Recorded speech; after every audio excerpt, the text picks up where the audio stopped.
મિત્રો, આજે હું તમને મારી એક સત્ય ઘટના જણાવવા જઈ રહ્યો છું. હું થોડા મહિના પહેલા જ આ મારી સાથે બનેલી એક ઘટના છે. મેં એક રાજસ્થાની ચાની મહિલા સાથે તેની ચાની દુકાન પાછળના રૂમમાં પ્રેમ કર્યો.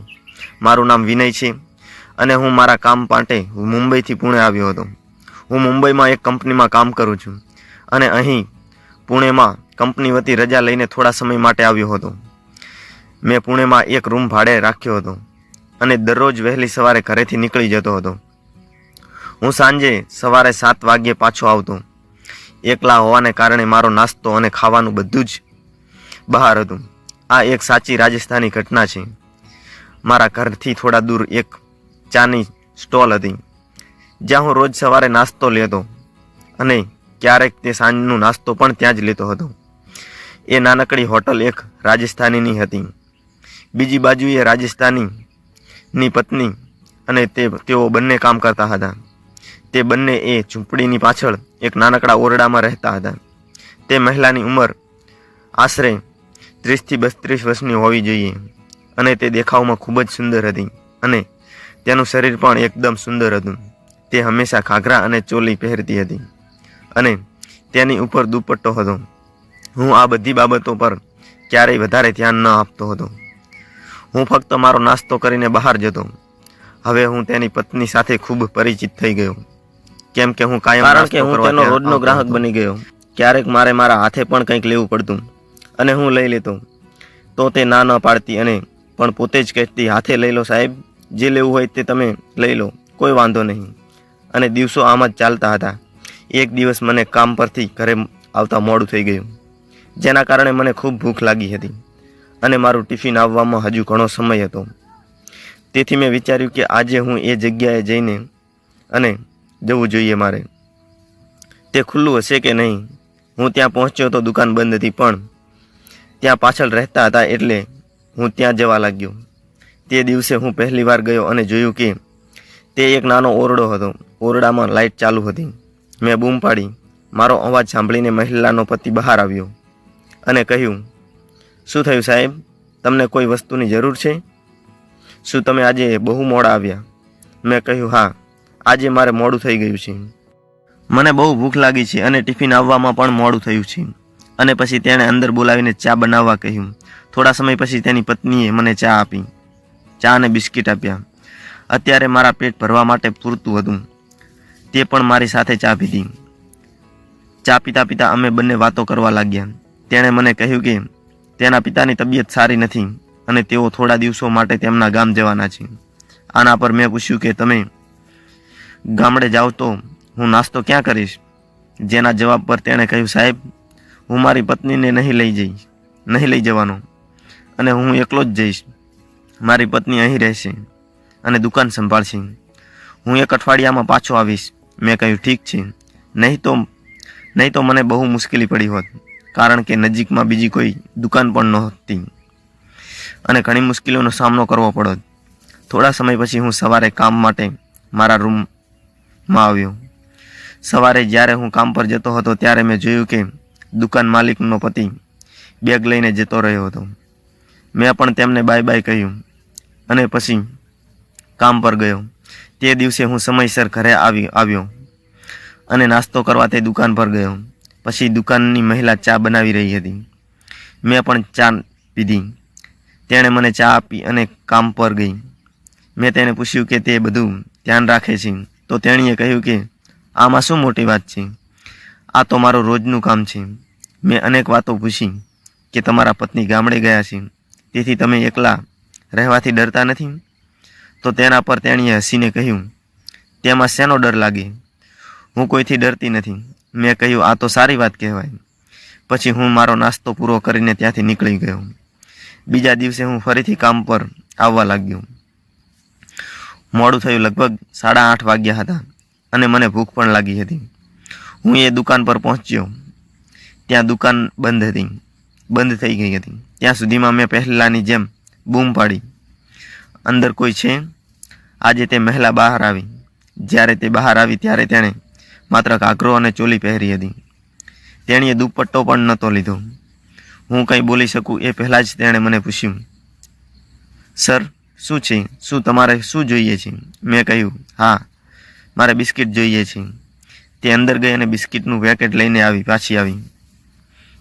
એટલામાં જ પાછી આવી અને મારા હાથમાં બિસ્કિટ આપ્યા. હું તેના વિશે વિચારતો હતો. કોઈક રીતે મેં મારી જાત પર કાબૂ રાખ્યો નહીં. તેના હાથમાં 500 રૂપિયાની નોટ આપી. તેણે કહ્યું, સાહેબ, મારી પાસે અત્યારે છૂટા પૈસા નથી. તમે કાલે આપી શકો છો, કોઈ વાંધો નહીં. મેં પણ કહ્યું, ઠીક, અને ત્યાંથી ચાલ્યો ગયો.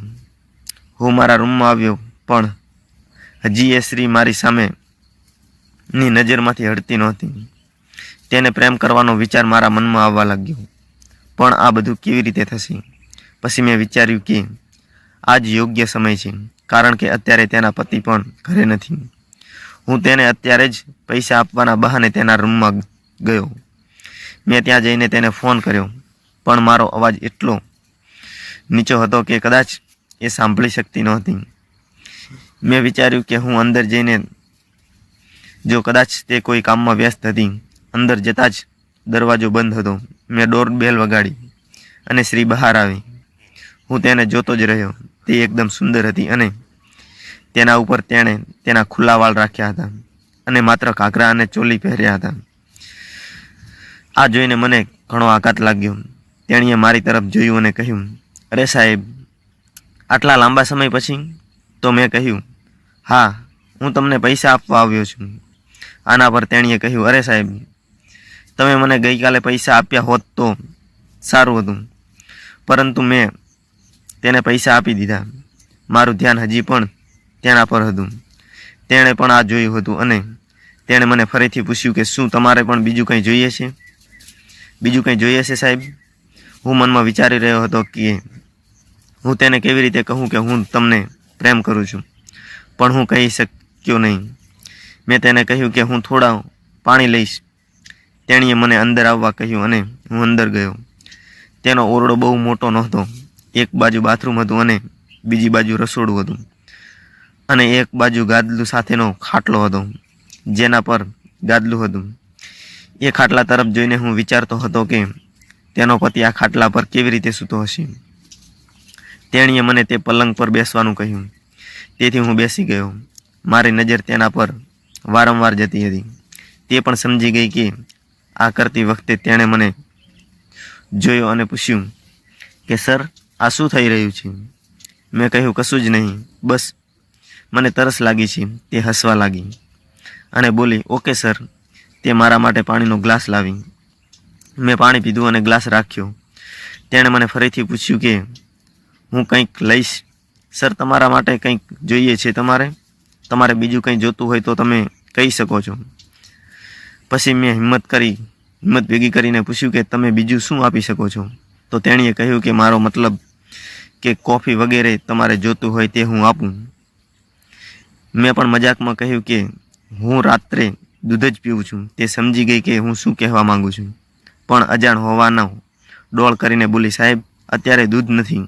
તેણે તરત જ સમજી ગઈ કે હું શું કરવા માંગુ છું, પરંતુ તેમ છતાં તે અજાણ હતી. કદાચ તે હવે તૈયાર થઈ રહી હતી. મેં પણ વિચાર્યું કે હવે નહીં તો ક્યારેય નહીં. આ યોગ્ય તક છે. તેથી મેં તેની તરફ ઇશારો કરીને કહ્યું, તમે તમારા પતિને દૂધ પીવડાવ્યું છે? તેણીએ શરમ અનુભવી અને ના કહ્યું, સાહેબ, હમણાં જ ગામ ગયા છે.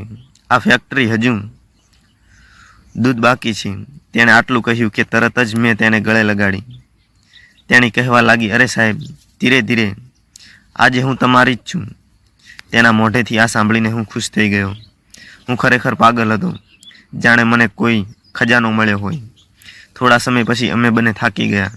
થોડી વાર પછી તેણે મને પૂછ્યું, સર, તમારે જવું નથી?